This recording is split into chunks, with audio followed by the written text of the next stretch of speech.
Tristan Nitto, bonjour. Vous êtes fondateur de l'association Mozilla Europe. Je rappelle, Mozilla, c'est Firefox si vous êtes sur votre ordinateur et qui a pris position, cette fondation, contre la loi. Vous êtes aussi membre du Conseil national du numérique.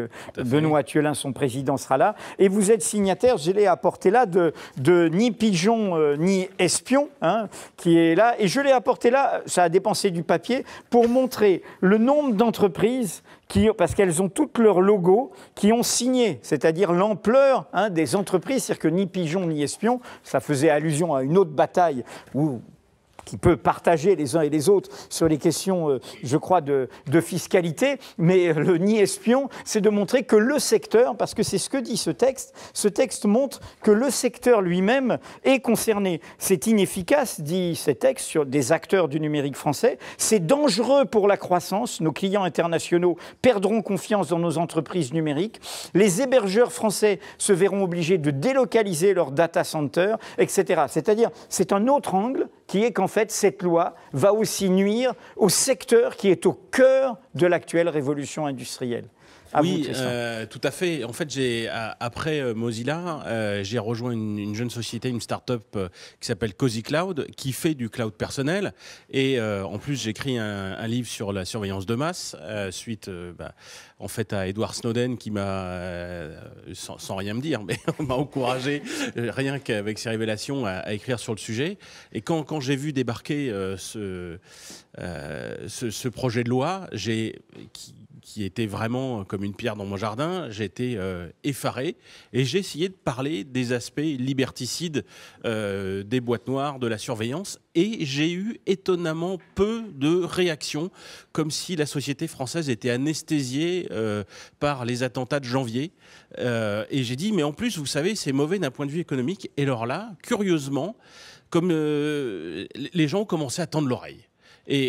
Vous voulez dire que dès qu'on leur parlait business, là, ils se disaient « je suis concerné ». Mais il n'y a pas de mal. Non, il n'y a pas de mal. Et pour moi, c'était les deux. Les principes peuvent...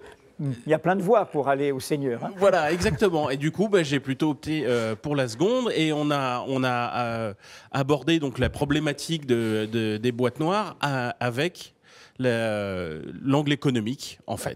Et on a commencé, j'en ai parlé autour de moi, et puis j'ai écrit ce texte qui est publié sur le site web, et depuis, quasiment 1 millier de signataires, il en arrive tous les jours, donc des L'entreprise Mediapart a signé. Merci. Mais aussi des grands noms.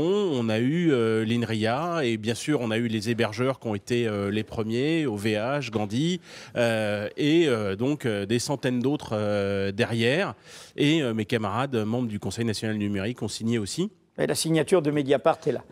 Voilà. Nous n'en doutions pas.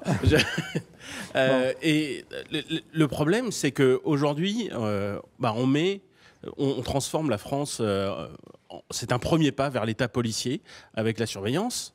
Et ça veut dire que pour un certain nombre de sociétés du numérique, on va se retrouver avec des clients qui n'ont plus confiance. Alors si c'est des Français, ils peuvent éventuellement utiliser des services qui sont hors du territoire français. Si c'est des clients étrangers qui viennent faire héberger ou utiliser des services en France, ils vont éviter la France comme la peste et ils vont plutôt choisir des pays qui sont plus respectueux de leurs données.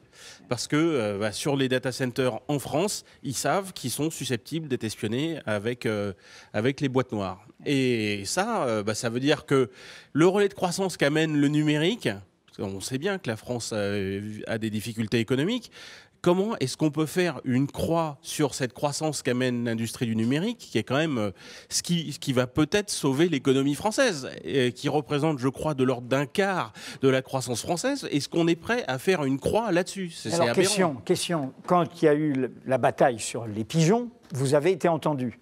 Là, il y a une ministre du numérique, il y a un Macron qui dit il faut libérer les énergies françaises, il y a tout cela qui représente, vous avez dit combien de la croissance?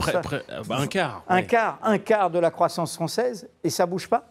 Comment vous expliquez? Vous avez frappé à leur porte? Et comment? Oui,